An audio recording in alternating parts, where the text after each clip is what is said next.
온유한 자는 복이 있나니라는 제목으로 하나님의 말씀을 함께 나누겠습니다. 여러분, 예나 지금이나 땅은 사람의 재산 중에서 가장 중요한 것 중 하나인 것 같습니다. 그래서 사람들은 땅을 차지하기 위해서 얼마나 많은 노력을 하고 애를 쓰는지 모릅니다. 국가적으로 볼 때도 나라가 땅을 차지하기 위해서 때로는 전쟁까지도 불사하는 것을 우리는 많이 보았습니다. 그리고 개인적으로나 가정적으로 볼 때도 땅을 얻기 위해서 얼마나 많은 애를 쓰는지 모릅니다. 저희 가정 이야기를 잠시 드리면요, 저희 가정에서도 부모님께서 평생을 빚지고 사시면서도 팔지 않은 작은 땅이 있습니다. 2년 전에 저희 아버지께서 돌아가시고 난 이후에 저희 형제들이 어머니께서 사시는 시골 집을 새로 지어드렸는데, 사실 돈이 있어서 지어드린 것이 아니라 돈을 좀 빌려서 집을 지어드렸습니다. 그런데 최근에 그 돈을 갚아줘야 할 일이 생겨서 고민을 하다가 어머니께 어머니 그 땅 좀 팔죠 하고 말씀을 드렸더니 어머니께서 하시는 말씀이, 아버지께서 그렇게 고생하시면서도 팔지 않았던 땅을 아버지 돌아가셨다고 어떻게 그렇게 당장 파냐라고 말씀하시는 겁니다. 그래서 저희도 어머니의 말씀 때문에 그 땅을 팔지 못하고 또 빚을 내었습니다. 어머니의 모습을 보면서 땅을 얻고자 하는 사람의 마음이 얼마나 큰가 하는 것을 다시 한 번 더 새삼스럽게 느끼게 되었습니다. 여러분, 사람들이 이처럼 소중하게 여기는 땅을 누군가 준다고 한다면 얼마나 좋겠습니까? 그리고 또 만약 그 땅을 얻는 방법을 우리에게 가르쳐 준다고 말한다면 얼마나 좋을까요? 그런데 여러분, 오늘 말씀해 보니까 하나님께서 땅을 얻는 방법을 가르쳐 주십니다. 오늘 주시는 말씀의 교훈을 잘 듣고 순종함으로 땅을 기업으로 얻게 되는 저와 여러분 모두가 되시기를 주님의 이름으로 간절히 축복합니다. 여러분, 마태복음 5장 3절에서부터 12절까지 말씀은 팔복에 관한 말씀입니다. 예수님은 그의 제자들에게 하나님 나라 백성의 삶의 원리를 가르치시면서 먼저 이 8가지 복에 대해서 말씀하고 있습니다. 첫 번째 복이 무엇이었습니까? 심령이 가난한 자는 복이 있나니 천국이 그들의 것이며, 심령이 가난한 자 곧 마음과 영혼의 가난함으로 하나님의 은혜를 간절히 구하는 자가 복이 있다는 것입니다. 두 번째 복이 무엇입니까? 애통하는 자는 복이 있나니 그들이 위로를 받을 것이며, 자신과 공동체의 죄악의 비참함을 깨닫고 탄식하며 회개하는 자가 복이 있다는 것입니다. 하나님은 그런 자를 위로해 주시겠다고 말씀하고 있습니다. 그리고 세 번째로 오늘 본문은 온유한 자가 복이 있다고 말씀합니다. 오늘 본문 말씀 다시 한 번 더 읽어보도록 하겠습니다. 본문 5장 5절입니다. 함께 읽겠습니다. 시작. 온유한 자는 복이 있나니 그들이 땅을 기업으로 받을 것이며. 아멘. 여러분, 오늘 본문에서 예수님께서 말씀하시는 온유함의 의미가 무엇이며, 성경이 어떤 사람을 온유한 자라고 말하고 있는지, 그리고 온유한 자에게 약속된 땅이 무엇인지를 잠시 살펴보면서 은혜를 나누고자 합니다. 먼저 여러분, 오늘 본문에서 예수님께서 말씀하시는 온유란 무엇일까요? 성경이 말하는 온유함이란 어떤 의미일까요? 여러분, 우리는 보통 생각하기를 온유함이란 순하고 착한 것을 말한다고 생각합니다. 사람들과 경쟁하려 하지 않고 웬만한 문제 앞에서는 다투거나 싸우지 않고 무슨 일에나 좋은 것이라 여기며 말하고 행동하는 사람을 우리는 온유한 사람이다 라고 이야기합니다. 그래서 온유함을 타고난 기질로 여길 때가 많습니다. 그런데 여러분, 성경이 말하는 온유함은 선천적으로 타고난 기질을 의미하지 않습니다. 여러분, 오늘 본문에 온유로 번역된 헬라 원어는 프라우스라는 단어입니다. 이 프라우스라는 단어는 원래 야생동물을 길들여 주인의 통제를 잘 받는 상태로 변했을 때를 두고 일컫는 단어입니다. 다시 말하면 야생의 거친 들판에서 자기 마음대로 살던 야생마가 조련사에 의해서 잘 길들여져 준마로 변화되었을 때 이 모습을 보고 온유하다라고 이야기한다는 것입니다. 그런 의미에서 여러분, 온유는 선천적으로 태어날 때부터 부모로부터 받은 본성적인 기질이 아니라는 것입니다. 온유는 후천적인 성품입니다. 다시 말하면 누군가에 의해서 다듬어지고 변화된 성품이라는 것입니다. 그럼 여러분, 누구에 의해서 다듬어지고 변화된 것일까요? 바로 성령님에 의해서 다듬어지고 변화된 것을 온유라고 말합니다. 그래서 사도 바울은 이 온유를 성령의 9가지 열매 중 하나라고 말하고 있는 것을 볼 수가 있습니다. 갈라디아서 5장 22절과 23절 말씀입니다. 오직 성령의 열매는 사랑과 희락과 화평과 오래 참음과 자비와 양성과 충성과 온유와 절제니 이 같은 것을 금지할 법이 없느니라. 여러분, 온유가 무엇이라고요? 성령의 열매라고 말하고 있습니다. 온유는 부모로부터 물려받은 선천적인 것도 아니고 내가 열심히 수련하고 갈고 닦아서 얻게 되는 노력의 산물도 아니라는 것입니다. 성경이 말하는 온유는 성령 하나님의 역사로 말미암아 우리의 변화된 성품과 인격 속에 나타나는 성령의 열매입니다. 그런 의미에서 온유는 예수 그리스도를 믿는 참된 믿음이 있는 자만 맺히는 것이요, 온유는 성령 충만한 자만이 맺을 수 있는 열매입니다. 그러므로 사랑하는 성도 여러분, 오늘 주신 말씀의 교훈을 잘 새겨 예수 그리스도를 믿는 참된 믿음을 얻고 성령 충만해짐으로 말미암아 온유한 자가 되는 저와 여러분 모두가 되시기를 간절히 바랍니다. 그렇다면 여러분, 온유한 자는 과연 어떤 사람일까요? 성경에 나타난 온유한 자의 모델은 누구입니까? 여러분, 구약 성경의 인물들 중에서 가장 온유한 사람 한 사람을 뽑으라고 한다면 여러분은 누구를 뽑겠습니까? 누구를 생각하고 계십니까? 예. 하나님께로부터 지면의 모든 사람들 중에 가장 온유한 자라 칭찬을 받은 사람이 있습니다. 누구일까요? 모세입니다. 모세. 민수기 12장 3절 말씀입니다. 이 사람 모세는 온유함이 지면의 모든 사람보다 더하더라. 이 사람 모세는 온유함이 지면의 모든 사람보다 더하더라. 무슨 이야기입니까? 모세가 이 세상 누구보다도 온유한 자라는 것입니다. 여러분, 어떻게 모세가 이처럼 하나님께 온유한 자라 칭찬받는 사람이 되었을까요? 여러분, 모세가 처음부터 이렇게 온유한 사람이었을까요? 아니었습니다. 그가 바로의 아들로 궁전에 살 때 그는 온유한 사람이 결단코 아니었습니다. 그것은 그가 무엇입니까? 그가 애굽 사람이 자기 동족 히브리 사람을 내로치는 것을 보았을 때 어떻게 했습니까? 분노하여 그를 쳐 죽였습니다. 그런데 그랬던 그가 어떻게 온유한 사람이 되었습니까? 그가 미디안 광야에서 40년 동안 장인 이드로 양을 치며 살 때 성령 하나님께서 그를 찾아와 주셨고 그를 변화시켜 주었기 때문입니다. 다시 말하면 성령의 은혜와 육체로 말미암아 그가 온유한 자로 변화되게 되었다는 것입니다. 모세의 변화된 모습이 어떻게 나타납니까? 민수기 12장에 보면 모세가 구스 여인을 아내로 취한 일로 인하여서 그의 형제들인 미리암과 아론이 그를 비방합니다. 그러면서 이렇게 말합니다. 민수기 12장 2절입니다. 그들이 이르되 여호와께서 모세와만 말씀하셨느냐? 우리와도 말씀하지 아니하셨느냐? 무슨 이야기입니까? 모세 지만 잘났냐? 지만 선지자냐? 하나님께서 우리에게도 말씀하시지 않았냐? 왜 지 맘대로만 하냐? 이런 이야기입니다. 그런데 이런 비방을 들은 모세가 어떻게 반응합니까? 아무 대꾸도 하지 않습니다.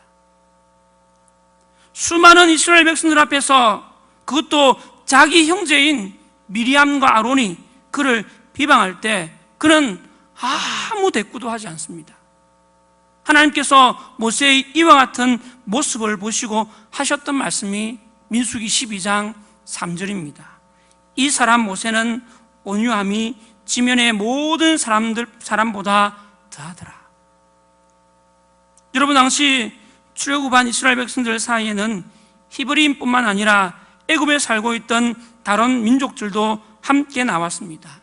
그들은 이스라엘 백성이 믿는 하나님을 믿었고 하나님의 백성이 되고 싶어서 이스라엘 백성들과 함께 애굽을 떠나왔던 것입니다.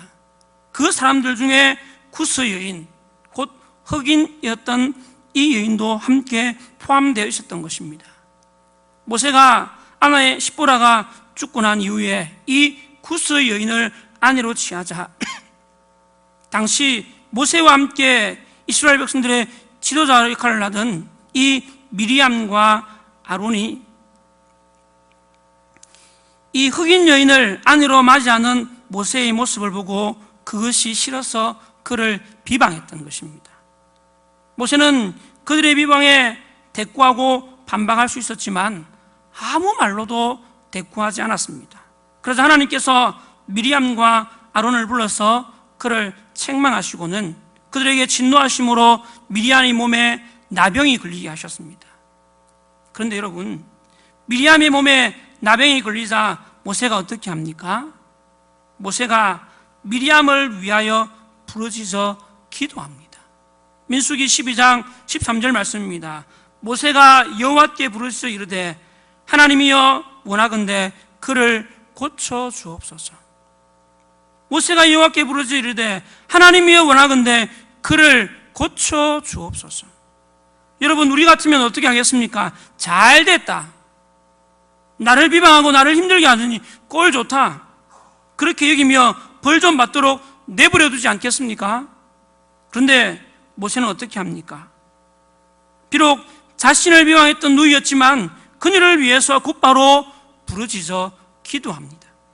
하나님께서 그런 모세의 모습을 보시고는 그를 지면의 모든 사람들 중에서 가장 온유한 자라 칭찬해 주셨던 것입니다.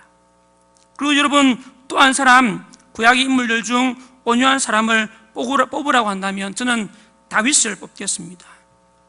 여러분, 다윗의 인생을 보면 그가 얼마나 온유한 자였는지 알 수가 있습니다. 우리가 잘 아는 것처럼 다윗은 자신을 죽이려고 쫓아오는 사울 왕의 목숨을 2번이나 살려 주었습니다. 자신의 충신들이 모두 다 이것이 하나님이 주신 절호의 기회라고 말했지만 다윗은 그렇게 생각하지 않았습니다. 그는 하나님께서 기름 부으신 왕을 결코 쳐서는 안 된다, 원수가 없는 것은 내가 하는 것이 아니라 하나님께서 하실 것이라고 믿고 그렇게 순종했습니다. 다윗의 그와 같은 마음, 그와 같은 믿음이 잘 드러나는 시편이 시편 37편입니다. 그가 시편 37편을 시작하면서 이렇게 말합니다. 악을 행하는 자들 때문에 불평하지 말며 불의를 행하는 자들을 시기하지 말지어다. 악을 행하는 자들 때문에 고난당하고 어려움을 겪는다고 불평하고 원망하지 말고, 불의를 행하고도 잘 사는 자들 때문에 시기하고 불평하지 말라는 이야기입니다. 그리고 계속해서 다윗은 이렇게 고백합니다. 시편 37편 7절에서 11절 말씀입니다. 여호와 앞에 잠잠하고 참고 기다리라. 자기 길이 형통하며 악한 꾀를 이루는 자 때문에 불평하지 말지어다. 분을 거치고 노를 버리며 불평하지 말라. 오히려 악을 만들 뿐이라. 진실로 악을 행하는 자들은 끊어질 것이나 여호와를 소망하는 자들은 땅을 차지하리로다. 잠시 후에는 악인이 없어지리니 네가 그곳을 자세히 살필지라도 없으리로다. 그러나 온유한 자들은 땅을 차지하며 풍성한 화평으로 즐거워하리로다. 아멘. 무슨 말입니까? 악인들로 인하여 불평하지 말고 분노하지 말라고 말하고 있는 것입니다. 왜냐하면 하나님께서 그들의 죄악을 다 알고 계시고 결국에는 하나님께서 갚아주실 것이기 때문이라는 것입니다. 그러면서 다윗은 이와 같은 믿음을 품고 하나님의 자비와 긍휼을 소망하는 자, 곧 온유한 자에게 어떤 은혜가 임하게 될 것이라고 말합니까? 그러나 온유한 자들은 땅을 차지하며 풍성한 화평으로 즐거워하리로다. 아멘. 다윗은 이런 자가 온유한 자요, 하나님께서 이런 온유한 자에게 땅을 차지하게 해 주실 것이라고 고백하고 있는 것입니다. 여러분, 다윗의 이 고백은 자기 인생의 경험에서 나온 고백이었습니다. 여러분, 다윗 때 이스라엘이 얼마나 큰 영토를 얻게 되었습니까? 하나님께서 누구보다도 온유한 삶을 살았던 다윗에게 땅을 차지하는 복을 주셨던 것입니다. 여러분, 오늘 저와 여러분의 삶에도 이와 같은 은혜가 있기를 간절히 바랍니다. 악을 악으로 갚지 않고 악인들로 인하여서 불평하거나 분노하지 않으며 오직 하나님의 공의로우신 심판을 믿고 구하며 기다릴 수 있는 저와 여러분의 삶이 될 수 있기를 간절히 바랍니다. 그래서 온유한 자에게 약속된 땅을 기업으로 얻게 되어지는 저와 여러분이 될 수 있기를 간절히 바랍니다. 마지막으로 온유한 자에게 약속된 땅은 무엇을 의미하는 것입니까? 여러분, 팔복의 기사에서 예수님께서 말씀하신 복의 내용은 모두가 다 현세적이면서 또한 내세적인 것들입니다. 하나님께서 약속하신 이 팔복의 내용들은 모두가 다 현세적이면서 또한 내세적인 것들입니다. 오늘 말씀에 온유한 자에게 기업으로 주시겠다고 말씀하시는 땅 또한 마찬가지입니다. 이 땅은 현세 약속된 땅과 동시에 내세 받게 될 땅입니다. 그럼 여러분, 먼저 온유한 자에게 약속된 현세의 땅은 무엇일까요? 어떤 땅이겠습니까?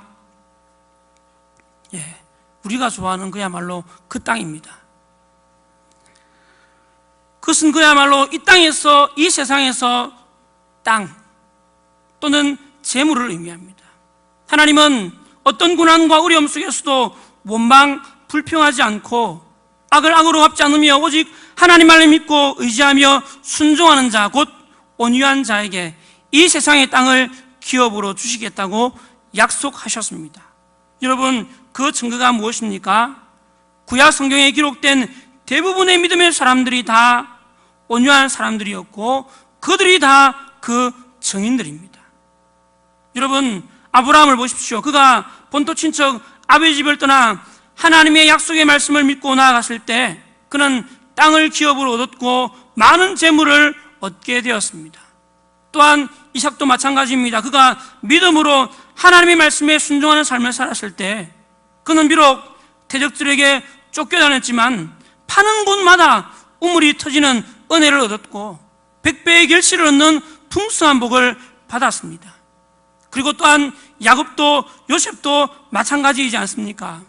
그리고 마지막으로 온유함으로 땅을 기업으로 얻던 대표적인 사람이 누구입니까? 앞에서도 말씀드렸던 것처럼 바로 다윗이지 않습니까? 여러분, 이처럼 하나님은 온유한 자에게 이 땅에서 땅을 기업으로 주셨습니다. 오늘 우리에게도 이런 은혜와 복이 있기를 간절히 바랍니다. 그런데 여러분, 이 땅에서의 땅의 복은 사실 모든 사람들에게 주어지는 것은 아닙니다. 만약 그렇다면 여러분, 이 땅에, 이 세상의 땅이 다 누구의 소유가 되어 있겠습니까? 예수 믿는 우리의 소유가 되어 있겠죠. 여러분, 하나님은 누구보다도 우리를 다 잘 알고 계십니다.